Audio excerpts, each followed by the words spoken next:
अरे दोस्तों, आज की वीडियो में हम आपको बताएंगे दुनिया के कुछ ऐसे खतरनाक एयरपोर्ट्स के बारे में जिनके बारे में सुनकर ही आप लोगों के औसान खता हो जाएंगे। दोस्तों, एयरपोर्ट एक ऐसा मकाम होता है जहां पर रोजाना की बुनियाद पर हजारों लोग एक मुल्क से दूसरे मुल्क, एक शहर से दूसरे शहर और एक नगर से दूसरे नगर का सफर तय करते हैं। लेकिन दुनिया के कुछ एयरपोर्ट इतने ज्यादा खतरनाक है कि वहाँ पर आप लोगों को अपनी जान जाती हुई नजर आती है। तो चलिए इस वीडियो को शुरू करते हैं। Number 8, Lukla airport. दोस्तों, आप लोगों ने माउंट एवरेस्ट का नाम तो सुना ही होगा। वर्ल्ड रिकॉर्ड बनाने के लिए लोग यहाँ पर अक्सर औकात आते रहते हैं और दुनिया के सबसे ऊंचे पहाड़ यानी माउंट एवरेस्ट पर चढ़ने की कोशिश करते हैं।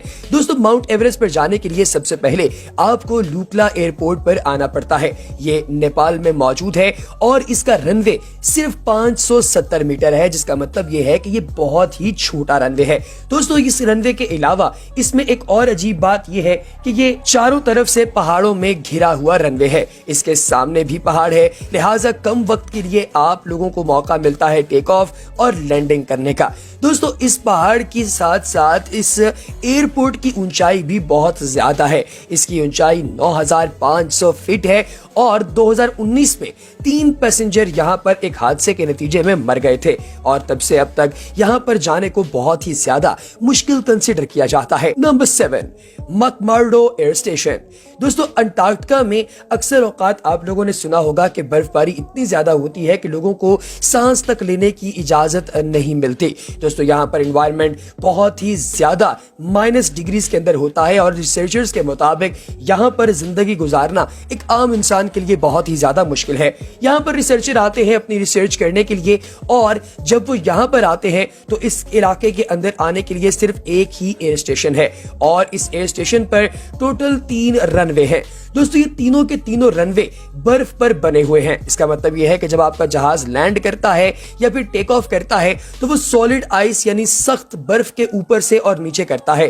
दोस्तों, सुनकर भी डर लगता है कि यहाँ पर पायलट्स दिन में भी जहाज उतारते हुए नाइट विजन कैमरास का इस्तेमाल करते हैं, क्योंकि यहाँ पर शदीद बादलों की वजह से दिन में भी अंधेरा ही रहता है और चंद ही पायलट हैं पूरी दुनिया में जो यहाँ पर आसानी के साथ जहाज लैंड करवा सकते हैं। हर जहाज यहाँ पर लैंड भी नहीं करता। नंबर 6, मेटकिन रनवे। दोस्तों, रनवे बहुत ही ज्यादा क्लीन होता है और जब भी कोई शख्स जो कि एयरपोर्ट पर मौजूद हो उसकी कोशिश होती है कि वो रनवे को कभी भी गंदा ना होने दे, क्योंकि जहाज की विजिबिलिटी जो है वो खराब होती है। लेकिन दोस्तों, अगर मैं आपसे ये कहूं कि दुनिया का एक ऐसा भी एयरपोर्ट है जिसके अंदर किसी किस्म का कोई कंक्रीट रोड नहीं है, साफ सुथरा रनवे नहीं है, बल्कि आपको मट्टी में जहाज उतारना है, तो आपको कैसा लगेगा? यकीनी तौर पे आप जीरो सेफ्टी फील करेंगे और यही हाल मेटकिन रनवे का है। दोस्तों, यहाँ पर मट्टी के अंदर जहाज को लैंड करवाया जाता है बिल्कुल जीरो सेफ्टी के साथ। यहाँ पर अनयूजुअल लोसोटो वाकयात पेश आए हैं और इस इलाके का नाम भी लोसोटो ही है। दोस्तों, ये पहाड़ के ऊपर वाक़ है और इसकी टोटल लंबाई 402 मीटर है। दोस्तों, ये पथरीली चट्टानों के ऊपर मौजूद रनवे है और यहाँ पर बेशुमार जंप्स हैं और आपको यहाँ पर जहाज उतारते हुए अपनी मौत को दावत देनी होती है, क्योंकि अगर आपने छोटी मोटी मिस्टेक कर ली तो आपका जहाज तबाह हो जाएगा।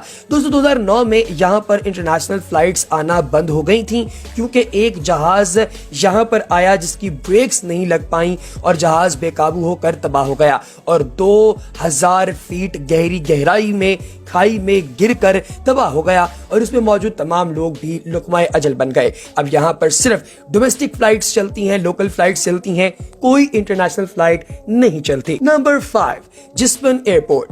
दोस्तों, न्यूजीलैंड के अंदर मौजूद जिस्बन एयरपोर्ट नॉर्थ साइड में वाक़ है और सूरज की शुआएं सबसे पहले इस इलाके के अंदर आकर पड़ती हैं। दोस्तों, ये सर्फिंग के लिए बहुत ही ज्यादा मशहूर इलाका है और ये एयरपोर्ट भी बहुत ही ज्यादा यूनिक है।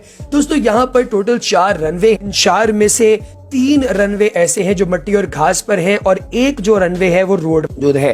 दोस्तों, ये दरमियान में से ट्रेन की पटरी भी गुजर रही है इस एयरपोर्ट के अंदर, क्योंकि यहाँ पर पहले रोजाना की बुनियाद पर लोकल ट्रेन चला करती थी। जब ये एयरपोर्ट उन्होंने बनाना शुरू किया तो नेशनल रेलवे लाइन दरमियान में से ही गुजर रही है अब तक और कम्युनिकेशन का सिस्टम इतना स्ट्रांग है कि जब कभी जहाज ने लैंड करना हो तो ट्रेन को रुकवा दिया जाता है और जब जहाज ने टेक ऑफ करना हो तो जहाज को रोककर पहले ट्रेन को चलाया जाता है।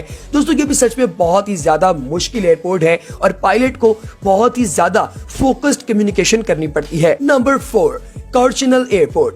दोस्तों बर्फबारी अक्सर औकात मुख्तलिफ जगहों पर हो रही होती है और इसका मंजर बहुत ही ज्यादा खूबसूरत होता है, लेकिन एयरपोर्ट के रनवे पर अगर लगातार बर्फबारी हो और रोड पर स्लिपिंग होना शुरू हो जाए तो अंदाजा कीजिए कि जहाज लैंड करना कितना मुश्किल होगा।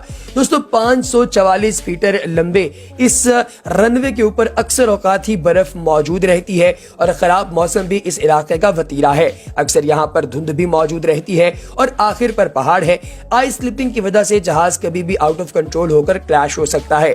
फरवरी 2019 में कॉर्चिनल एयरपोर्ट पर एक प्लेन आउट ऑफ कंट्रोल हो गया था और ये लकीली बर्फ के अंदर फंस गया, जाकर उसमें ठुक गया और तमाम मुसाफिर इसके बच गए। हो सकता था कि अगर इसमें आग लगती तो तमाम मुसाफिर लुकमाए अजल बन जाते। Number 3, career landing. दोस्तों अक्सर औकात मुख्तलिफ ममालिक के पास बड़े बड़े एयर वॉरशिप्स होते हैं और एयर बेसिस होते हैं जो कि समंदर के अंदर शिप्स के ऊपर मौजूद होते हैं। दोस्तों समंदर के अंदर भी रनवे मौजूद होता है और इसे एयरक्राफ्ट कैरियर का नाम भी दिया जाता है। दोस्तों इसके ऊपर एक बहुत छोटा सा रनवे होता है क्योंकि ममालिक इस एयर क्राफ्ट को ही इस्तेमाल करते हैं एयर बेस के तौर पर और पायलट इसके ऊपर ही लैंडिंग करते हैं। दोस्तों इसके ऊपर मौजूद रनवे की टोटल लंबाई तकरीबन 332 मीटर होती है और हर पायलट यहां पर लैंडिंग नहीं कर सकता। दुनिया के बहुत ही कम सोल्जर पायलट्स होते हैं जो यहां पर लैंडिंग कर सकते हैं क्योंकि इसकी लैंडिंग बहुत ही डिफरेंट होती है और इसमें कोई एक्सपर्टी नहीं चलती। दोस्तों अगस्त 1984 में लेफ्टिनेंट थॉमस नाम का एक एयर पायलट जो है वो यहां पर जहाज उतारने की कोशिश करते हुए अचानक छोटी सी चंद इंचेस की मिस्टेक की वजह से अपना जहाज क्रैश करवा बैठा और प्लेन के साथ उसका अपना भी इंतकाल हो गया। तब से लेकर अब तक इसे दुनिया के चंद खतरनाक तरीन एयरपोर्ट्स में से एक समझा जाता है। Number 2, Narsarsuaq airport. दोस्तों खुले एरिया में मौजूद होते हैं आमतौर पर एयरपोर्ट्स, लेकिन अगर मैं आपको यह कहूं कि एक एयरपोर्ट ऐसा है जो कि आबादी के बीचों बीच वाक़ है तो यकीनी तौर पे आपको अजीब लगेगा। दोस्तों ये बहुत ही ज्यादा यूनिक एयरपोर्ट है और ये ग्रीनलैंड में वाक़ है। दोस्तों ये बहुत ही ज्यादा खतरनाक एयरपोर्ट इसलिए है क्योंकि इसके एक साइड पर समंदर मौजूद है और दूसरी साइड पर थोड़ी सी आबादी भी मौजूद है। इसका रनवे बहुत ही ज्यादा छोटा है और इसके इर्द गिर्द समंदर वाक़ होने की वजह से और पानी वाक़ होने की वजह से छोटी सी मिस्टेक आपके जहाज को सीधा समंदर के अंदर गिरा सकती है और यहाँ पर कोई एंटी आइस इक्विपमेंट भी नहीं है और यहाँ पर अक्सर औकात बर्फ भी पड़ी रहती है। दोस्तों ये ऐसा एयरपोर्ट है जहां पर हर तरफ से ही आप लोगों को खतरा लाहक लगता है, लगा रहता है, क्योंकि ना तो अगर यहाँ पे बर्फ गिरे तो आप बर्फ को हटाने के लिए कोई इंस्ट्रूमेंट यूज कर सकते हैं, आपके पास है ही नहीं, और साथ ही साथ इस एयरपोर्ट के इर्द गिर्द समंदर भी वाक़ है तो बहुत मुश्किल हो जाता है पायलट्स के लिए यहाँ पर लैंडिंग करना। इसके अंदर एक वक्त में सिर्फ एक ही फ्लाइट को टेक ऑफ करने का, लैंड करने की इजाजत होती है और मजे की बात यह है कि पूरे नारसोक में इंटरनेशनल एयरपोर्ट है और वो एयरपोर्ट ये है। नंबर 1, कोंगो नास। दोस्तों ये ब्राजील के अंदर वाक़ एक ऐसा एयरपोर्ट है जो कि शहर के बीचों बीच मौजूद है और इसके शुरू और एंड यानी आगाज और इख्तिताम दोनों साइड्स पर बड़ी बड़ी बिल्डिंग्स मौजूद हैं। लोग जब ये लैंडिंग कर रहा होता है तो इसके पायलट को अपनी बिल्डिंग के टॉप से बासानी देख सकते हैं क्योंकि जहाज इतना नीचे परवाज कर रहा होता है। दोस्तों ये इंतहाई खतरनाक है और 2007 में यहाँ पर एक हादसा भी हुआ था। जुलाई में पीएमए की एक फ्लाइट थी जो कि आबादी के अंदर घुस गई और उसमें मौजूद सारे पैसेंजर मर गए और 12 के करीब लोग आबादी के अंदर जो मौजूद थे उनका भी इंतकाल हो गया। इस हादसे के बाद इस इलाके में कोई इंटरनेशनल फ्लाइट नहीं आती, जस्ट डोमेस्टिक फ्लाइट्स आती हैं क्योंकि अभी तक इसका खतरा नहीं टल सका। तो दोस्तों आपको हमारी आज की वीडियो कैसी लगी कमेंट सेक्शन में जरूर बताइएगा। अगली वीडियो तक दीजिए इजाजत। अल्लाह हाफ़िज़।